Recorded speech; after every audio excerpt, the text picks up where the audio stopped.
మనము సేవించే దేవుడు శ్రేష్టమైన వాటిని ఇస్తాడు, శ్రేష్టమైన ఆశీర్వాదాలతో నింపుతాడు. ఎప్పుడు? తన కాలమందు, తన సమయములో. అందుకే ఆత్రపడకూడదు.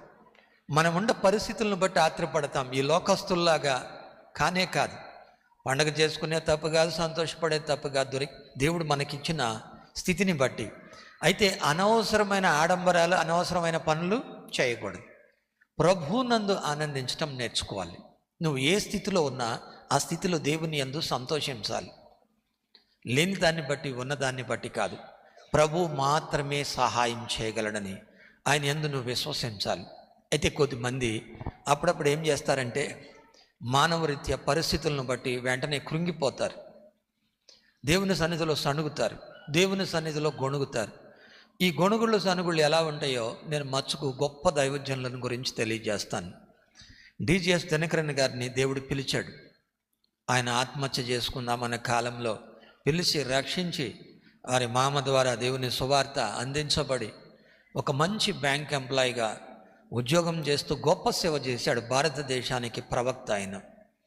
ఎన్నో గొప్ప కార్యాలు, ఎంతో గొప్ప పరిచర్య.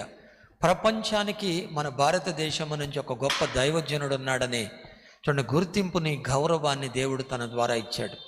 ఇంకా అనేక మంది ఉన్నప్పటికీ దైవజనుల ద్వారా ఆయన పూర్తి సమయం సేవకు పిలువబడినప్పుడు దేవుణ్ణి అడిగినాడంట, ప్రభువా నీ సేవ చేస్తుంటే సరైన బట్టలు లేవు, సంచి లేదు, చెప్పులు లేవు, ఏంటి పరిస్థితి అని.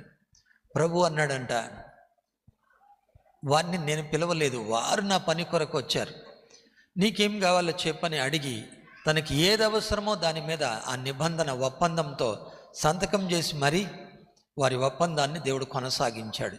పిలిచిన దేవుడు నమ్మదగినవాడు. అలాగా మనకున్న ఈ లేఖనాలన్నీ కూడా మనకు దేవుడు చేసిన నిబంధనది. ఆయన వాగ్దానాలు నిత్య సత్యాలు. భూమిని ఆకాశమును గతించును కానీ ఆయన మాటలు గతించవు. తప్పక అనుగ్రహిస్తాడు, తప్పక సహాయం చేస్తాడు. అయితే ఏంటి? నీవు ఆయనను గురించిన జ్ఞానంలో ఎదగాలి. ఈ ఆశీర్వాదాల కొరకు కాదు.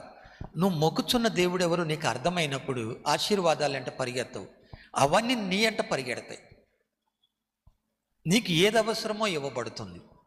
దేవుడు ఆ సమయానికి ఏది అవసరమో దేవుడు దాన్ని అనుగ్రహిస్తాడు. మరొక గొప్ప దైవజనుడు ఉన్నాడు, ఫిలిప్ సాండర్స్.